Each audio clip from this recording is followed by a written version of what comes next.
Eric Aderneck, you are an urban planner. You're a specialist in industrial employment lands. How do you describe what your job is? Because people go, yeah, I hear those titles, but what exactly does it mean?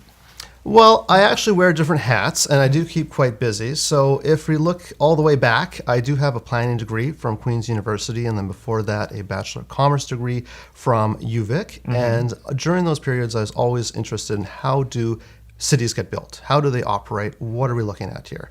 And certainly part of that is real estate, but you need to have a plan in order before you can start building. So I find that interesting. And part of it really is the fact that I find the jobs aspect of it and the employment aspect and the business aspect of land use and land use planning particularly interesting. I'd have to say not all planners have a business background or an understanding of the development approval process, so that gives me a sort of unique setting or footing in terms of understanding that.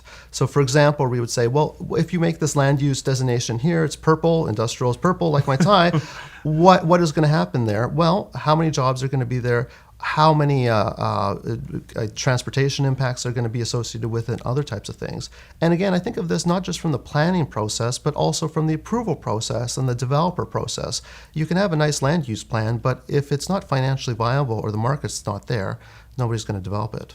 Like you are, I can tell in talking to you that you are fascinated by this. What was it that ignited your imagination that said, yeah, that's what I want to understand? Because, you are, one of a select group of people who gets really quite, excited about what makes a city tick and how to make it work better. Like, what ignited your passion for this?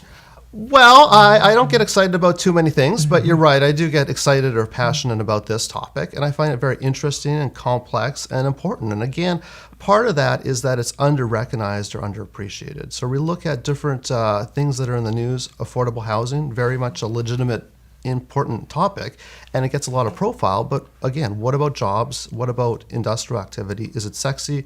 Apparently not, but it's important for the port. It's important for local manufacturing, distribution, production, repair. So you said you went to school at Queen's and at UVic? That's right. Yeah. What did you study in those two different?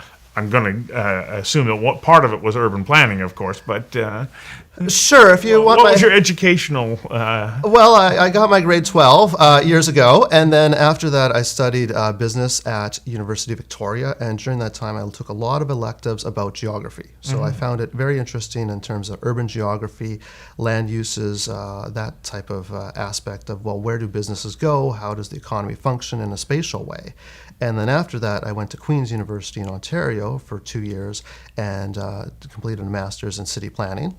And in particular, there was a focus in real estate development. So I found that, again, very interesting. And after I graduated, I came back to Metro Vancouver and worked as a consultant looking at the development approval process for all sorts of different types of projects. And actually, during that process, I also finished the UBC Diploma in Urban Land Economics program, which is definitely beneficial for anybody interested in that. And in terms of another side item that I do, I also teach at the Langara Applied Planning program. So if anyone's interested in learning about planning, there is many avenues to learn about that. Plus, I just recently completed a planner for non-planning course at SFU that's open to everybody.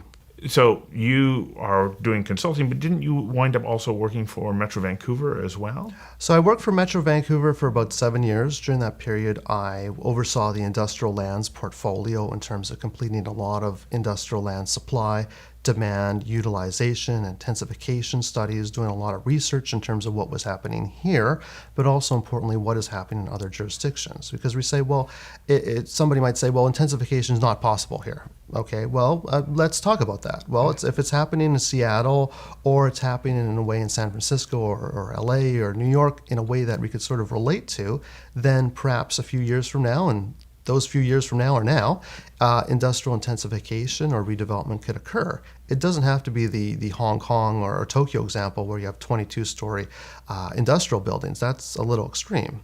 So again, I was there for 7 years doing that type of work, overseeing some studies by others, and then doing the research itself.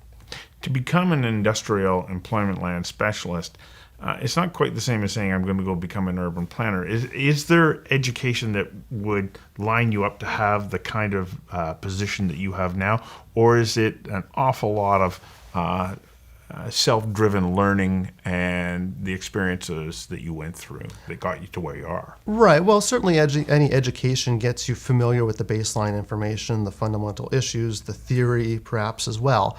But it's really a matter of applying that in the current context, right? It's when you talk to industrial developers and brokers and tenants, they don't want to hear a planning textbook. They want to hear about stuff that's actually current, relevant, and connected to what they're doing. So over the years, I've developed these relationships with all the people in the industrial sector, provided resources to them, worked for them in different capacities, and explored opportunities for collaboration. So are you an individual consultant now, or are you part of a larger group? I do consulting as needed, as well as many other activities, so always happy to help in terms of industrial lands projects. And so that is your work. Like, I mean, you are a consultant for hire to a wide variety of different clients. That's right, and Yeah. you can find a lot more information on my new website, which is mvindustriallands.com. Great. So what does a typical day for someone like you look like? If somebody's going, Eric, I want to be you, what would my work day or work week look like?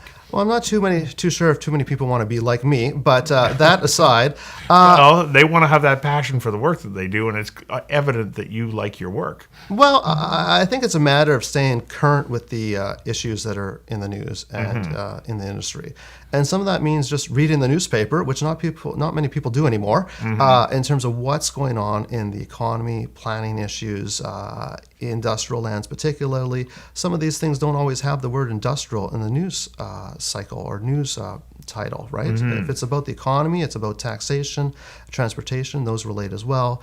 Certainly staying up on particular industrial lands topics. I just finished writing an industrial land article, actually, that's going to be published in a magazine all about industrial land intensification, profiling some projects in Metro Vancouver, and then pulling in some examples from other jurisdictions in terms of, well, are the lessons from Vancouver that could be applied there or vice versa?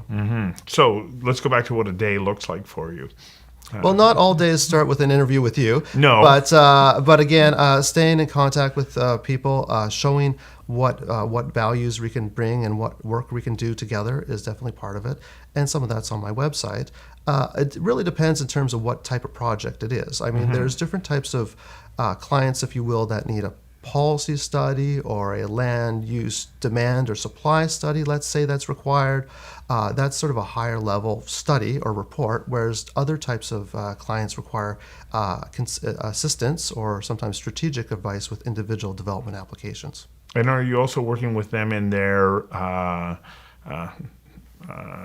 relationship with local municipalities or city governments? For sure, that can Yeah. be part of it in terms of connecting them, opening the doors, making sure it's clear everybody has a common understanding of what industrial is, bring my expertise to the table and say, well, here's what industry is, here's what it could mean for this site, perhaps how it fits in with your municipal objectives and policies, and make it work for everyone.